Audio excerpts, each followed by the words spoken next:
Well, welcome everyone to the California Community College League, California Community College Women's Caucus, part of the Community College League of California. So today we have what will be our third official meeting, and I'd like just to welcome everyone. I see some new names on the list and some of our newest members. So what we'd like to do first off is just to get some logistics out of the way. You're looking at our steering committee, the group of founding mothers that got us up and going. And that includes Dr. Daisy Gonzalez, Deputy Chancellor, and Linda Waugh, recent past president of the Community College Trustee Association. They were really the instigators in getting us to the place where we are today. So first off, in addition to our trustees, we have our advisory committee. And I'd like to thank this group of women who stepped up and offered their skills and their knowledge base and experience to get us up off the ground and going. So right now, what I'd like to do is to have Maria Wright, Dr. Maria Wright, give us some logistics about the chat room and what we'll be doing today that might require some directions. Maria?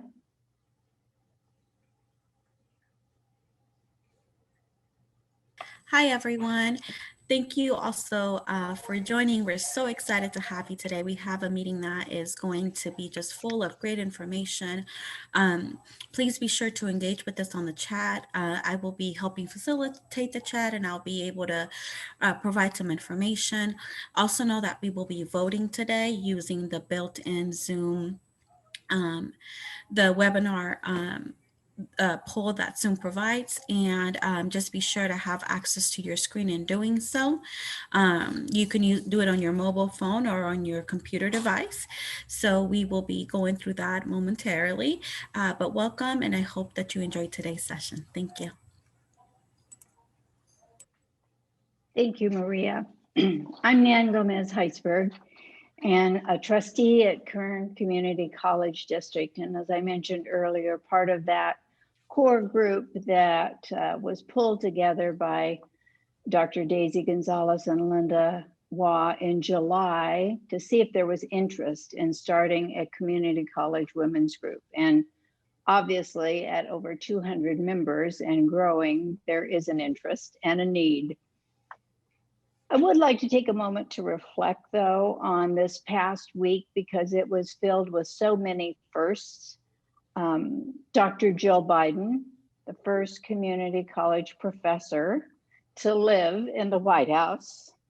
Yay. Madam Vice President Kamala Harris, the first South Asian and Black Vice President and the first graduate of a historically Black university.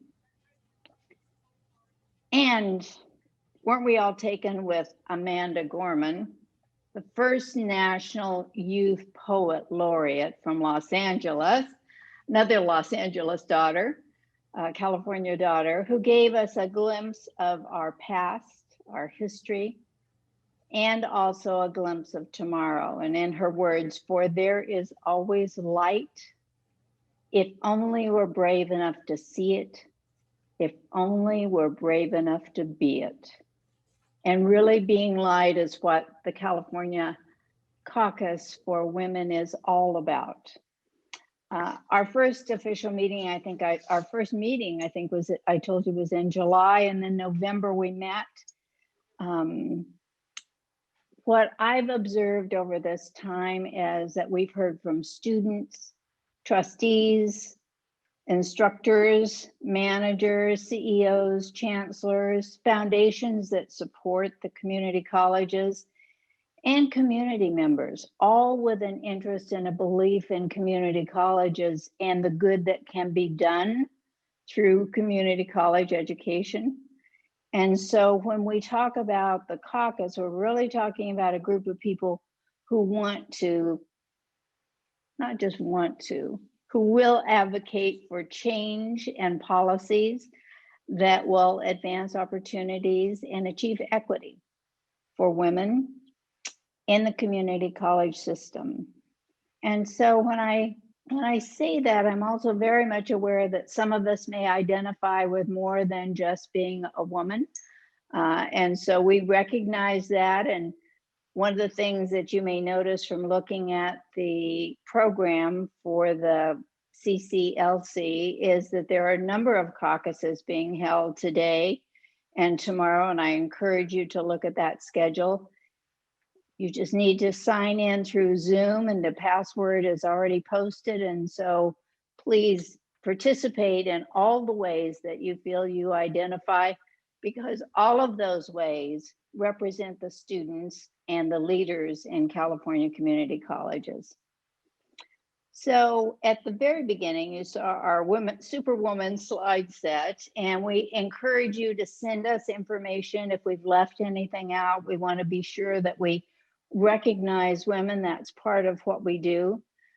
We also support leadership development and have an affinity association with the Asilomar Conference, which was started by Pam Fisher. So please look out for that. You'll find that on the CCLC webpage. And then we also have an interest, even today, I didn't wear my but first equal pay button.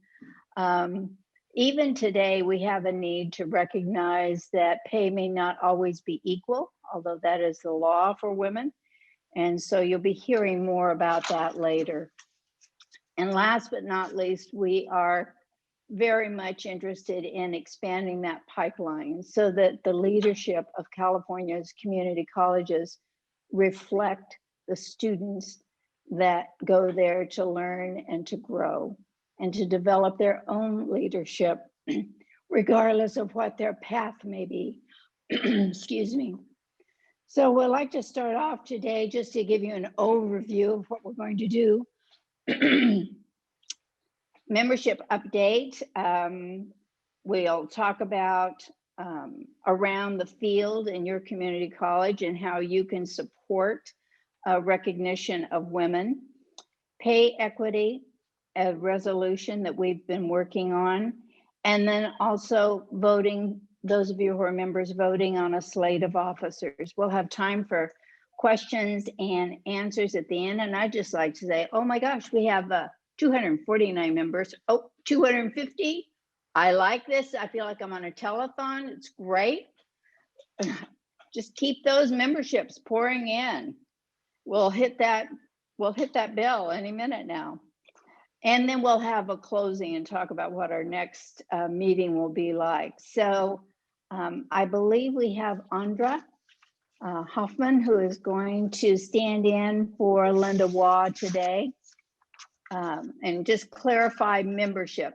Could you just clarify about our membership and how we transitioned on that from what we initially said?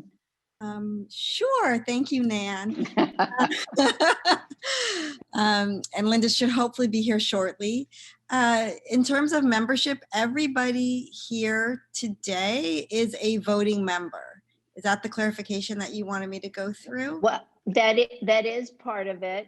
We initially started off with associate members who did not have voting privileges, and we listened to the feedback that we got. And so that's where we really made a transition to everyone who is a paid member is a voting member.